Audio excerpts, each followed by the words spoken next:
I'm not a doctor, but I have a PhD in recognizing bull when I hear it. I'd like to point out to everyone that we knew early on, as a matter of fact, everyone knew early on, that the people that were at risk of hospitalization and dying of COVID were those that were obese, had diabetes, were over the age of 65. We also knew that children were at no risk, practically zero risk of being hospitalized or deaths from COVID-19. We knew that young people, healthy young people, were not at risk.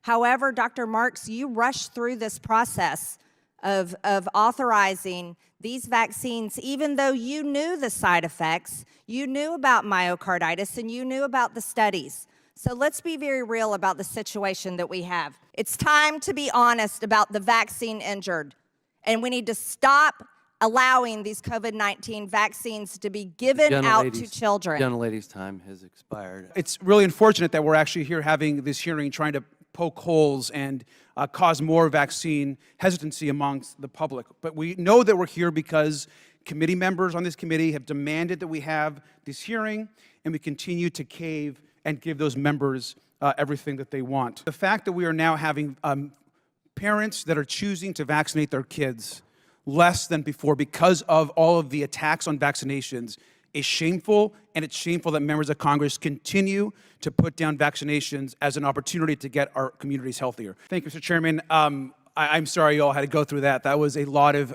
conspiracy theories and wild accusations, which we know have been debunked by medical science, and we should be clear that vaccines work and save lives, and they have millions of lives in this country. Now, we also know that we have a member of this committee that just actually made some comments, who's been on social media demanding that we hold this exact same hearing. This is the same person that we know that has, on countless posts, has spread misinformation, encouraged parents to refuse routine vaccinations for their children, which you just heard, by the way, and even compared our pandemic efforts responses to the Holocaust. I want to just actually read something which is in the public record. I'm not saying anything that's not in the public record. That a member of this committee actually said, the same person that is actually attacking vaccines, said that vaccinated employees get a vaccination logo, just like the Nazis forced Jewish people to wear a gold star. I want to read that again. Vaccinated employees get a vaccination logo, just like the Nazis forced Jewish people to wear a gold star. That is the level of insanity and attacks that we are having here as we actually debate the lives saved around vaccinations. Now, this same member has also held shadow public hearings promoting ideas that COVID is a bioweapon to target people of specific races, and that vaccines, and I quote, cause turbo cancers. I want to read you this quote, and it's again in the public record at a hearing. Have the COVID vaccines resulted in an increase in cancers, and are turbo cancers real? Now, Mr. Chairman, this is, in my opinion, just insanity.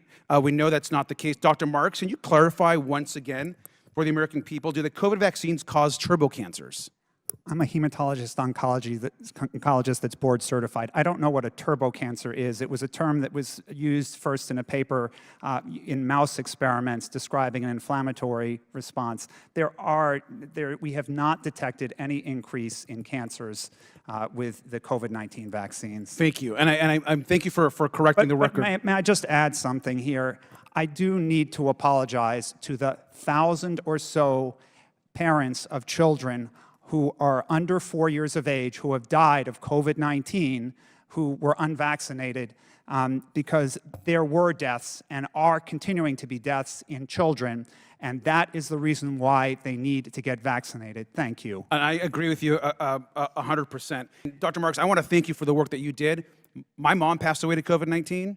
My stepfather passed away due to COVID-19. Both would have taken that vaccination in an instant if it was available to them. And so anytime that folks, especially folks on this subcommittee on the pandemic, attack vaccines, it's personally insulting to all the families that have actually lost loved ones. We've saved millions of lives because of the vaccine, and it's unfortunate we keep causing this harm. I just want to say lastly that Dr. Marks, do you agree that additional lives would have been saved additional, the lives that the folks that were not vaccinated, that we lost, over a million, obviously, in this country, wouldn't a vast majority of those lives have been saved had we had the vaccine and they'd been vaccinated? Multiple studies showed that 80 to 85% of the deaths that occurred were in unvaccinated individuals. So if we would have been able to reach a higher vaccination rate, it's likely that we would have had fewer deaths. And countries where they reached higher vaccination rates had fewer deaths per capita.